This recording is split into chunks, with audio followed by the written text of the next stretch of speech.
Hello, welcome to Conquering Mount Scrapmore with Brenda. I'm Brenda, and today we're working along our doing our sew along. So I'm going to give you some tips and tricks on how to sew together the small petal in the sunflower and your sashing pieces. It should be really a lot of fun to sew along. One thing I want to talk to you about today is I want you guys to go check out Erica Selman.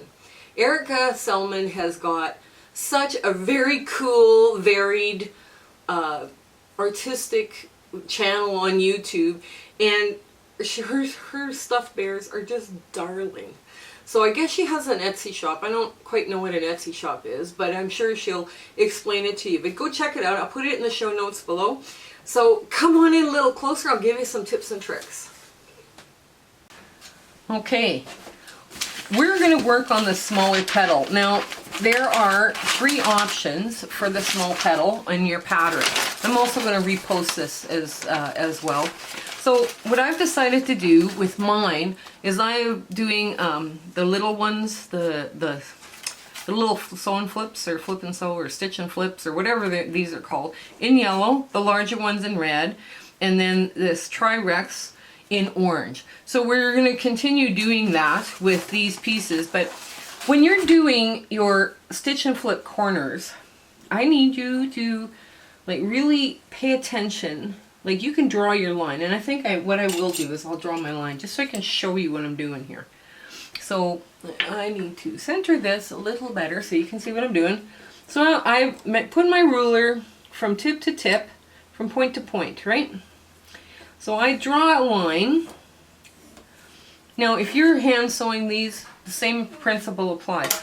Now what I'm going to do is when I sew it, I'm going to stick on this side of that line. I'm going to come up and just kiss that line, right? Because I have to fold the cloth. Now, as we're doing this, here, let me get my foot pedal. And I even take the time to line this up so it's just on the other side of the needle. Now, hopefully my great big hand won't be in the way. But we are just kissing that line. Just up and giving it a cuddle. That's it. That's all we're doing. And the same with the larger one. We're doing the same thing there. It's, I'm going to just draw your line here so you can see what I'm doing. And I would recommend, if you haven't done a stitch and flip, mark your lines. If you've never done one before. If you've come and you've got some intermediate skills, then you don't have to, draw your lines so much. But I'm just touching this, and I'll show you what I've got here. Hang on. I'll show you what I've got here. See, come on, focus. Focus. No, it's not going to focus. Okay, there we are. So this stitching, you can't see the stitching because of the color I'm using, but it's just on this side of the line. So now when I fold this back out and finger press it, it completely covers my corner, right? So I don't have to worry about whether this is too short or I've sewed it wrong or whatever. Now, the other thing, the fabric that I was using for this has bits of blue and teal. I don't want the bits of blue and teal to appear on my quilt. So what I'm going to do is I'm going to put the bits of teal on the part I'm going to cut off. So if you're working with fabric that has a bunch of different colors in that you don't want in your quilt, you can arrange them so that you have. Now, with these ones, with the 2-inch square and the 3.5-inch square and 2-inch square, you're going to have to first check your mark. And yes, I line up perfectly because I'm just kissing that line. So I now am going to cut off this because otherwise I can't cut it off. There we go. And I'm going to put this back on. So you cut it off first, right? On these larger ones.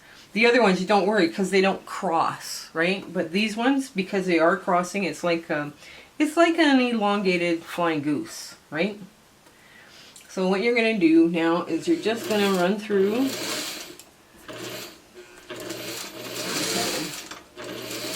Where are you hesitating? There we go.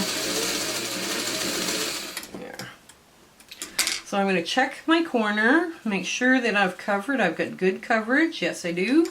And I'm just going to trim both of these off. And you don't see the teal anywhere in the quilt. There.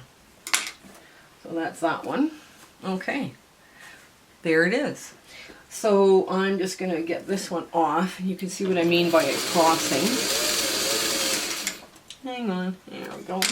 Check this. Make sure it covers. Yes, it does. Snip this off the back. Okay, now here we go. It covers, and there, that point now, this point right here is 1/4 inch from this, the tip of this point to here. Now if you're hand sewing this, and this is off just a little bit sometimes, make sure that you're pinning in the point, right in that point, so that when you're putting your piece on top, that point, you don't go down past that point, otherwise you'll lose your point if you're hand sewing it. Okay, so the other ones is this, and let me change my foot on my sewing machine. I have a really good 1/4 inch foot that I really, really love, and it spoils me very, very much. Okay. Now, this is what they call a Trirex, or a Trirex triangle. Use a Trirex tool to make the triangle. So you have this side, and that's your pieces, right? Now, I made it a rule a long time ago. I always start on the right, and then I put the right one on first, then the left one. This teal, by the way, it falls in the 1/4 inch seam, so I don't have to worry about it. Now, with the Trirex tool, you have a little notch that you're to cut out. And if you've read your instructions, oops, let's see, let's get this. If you've read your instructions, that notch lines up with the bottom of that piece. So as you're sewing it, you kind of watch and you hold and make sure that you're going to get that right perfect. So I line them up like this.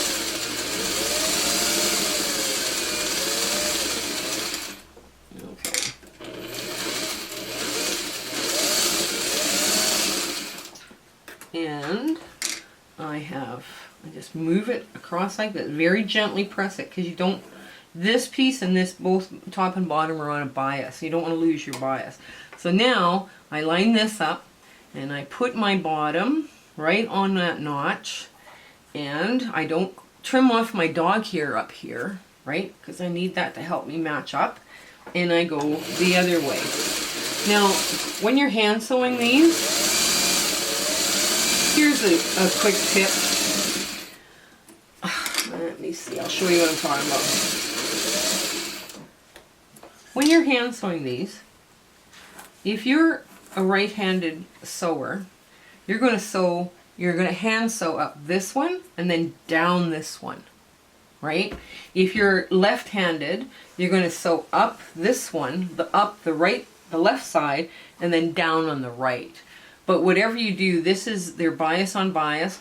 I would put pins at both ends and maybe 2 in the middle, just so you're aware of that bias and you're not likely to stretch it, because if you stretch it, it won't lie flat.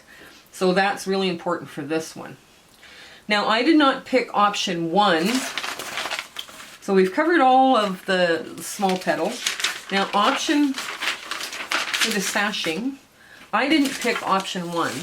And basically you line up your marks on your little dots on option 1 and you sew it together. If you're sewing by machine, little bits of triangle hang out equally on both sides of your dots, right? And you put one triangle this way and one triangle up here, like up top, right? So if you're doing this one, right, I'm going to show you how to do this. Now, what I've told people in the past when they're doing something with a really odd angle, because you have these two pieces and they really don't look like they're going to fit together, but they do. Along that long edge, that's what you're sewing, right? So what you're going to do, this is called needle match. Now you could use the dots to, put this together, this piece together, but needle match is a really old term that they did what this is that where your needle drops is that 1/4 inch. So I'm going to line up right where my needle is dropping, and that I'm going to give myself a perfect 1/4 inch and sew down. And I'm going to come out the other end at a perfect 1/4 inch. So now, if you're hand sewing, you just put your pins in, and I would put like 3 pins in between, just to, because these are both on bias, and then you just fold it open and you press your seam open. Pressing open is a good plan, and ta-da! There you are. Okay, so here we are with this. We've got to get all our sewing done this week. Now there's a lot of sewing.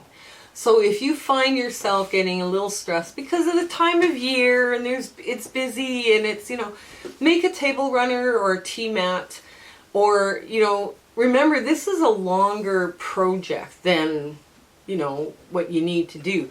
But I mean, this quilt does come together very quickly. I have already, so I organized myself, by the way. So what I did is I put the petal center, a diamond, and then, like in this case, I'll be putting this one, the one that we just sewed, into this bag, and this one into this bag, and this one into this bag. And our sashing pieces I also put into bags, just to keep them together. Now what I do with the flowers is I kind of pre-select which pieces are going to go with which center and which petals, and I kind of put it all together in a bag in case we're going somewhere and I need a quick hand sewing project. I just grab like a couple of bags and out the door we go, and it doesn't take very long. But your task is to get all the small petals done, and any sashing that you have that's pieced, like whether you picked option 1 or option 2 pieced, you need to kind of get that done because you're going to need that soon. But that can wait. That's not a priority. The priority is your petals.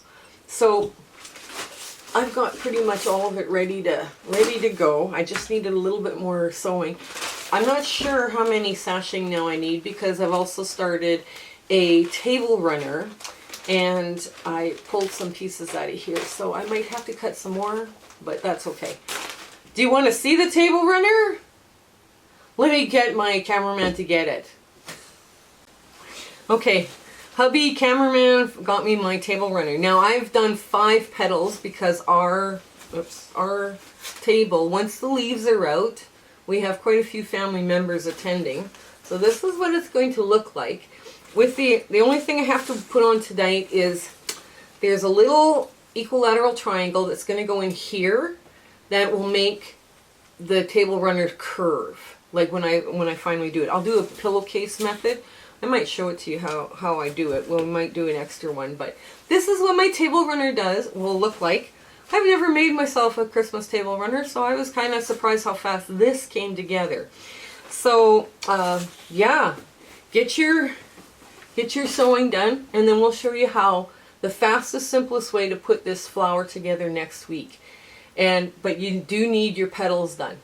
Okay, I hope you have a fabulous week, and I hope that life treats you very, very kindly, and you have lots of time to sit and sew and enjoy the season.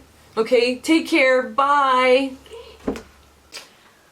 Hello everyone, just a quick reminder, this is the quilt we're going to start doing our sew along in the beginning of December 2021. This is a beautiful hand-pieced, hand-quilted. This is a beginner quilt for hand quilting. This is also an intermediate if you're using a sewing machine. And we're going to start this one at the beginning of December 2021. So if you're watching this 8 years from now, don't worry, it's a free pattern. It'll always remain a free pattern. We had a lot of fun doing this with our students, and we had a very enjoyable time. So if you like the videos and you like this challenge and you'd like to start a quilt along, comment below, but like, share, and subscribe with your friends. We are so happy that you're back with us if you're a subscriber. But if you're a new subscriber, please join. This is going to be so much fun. Okay, you have a great day. Bye.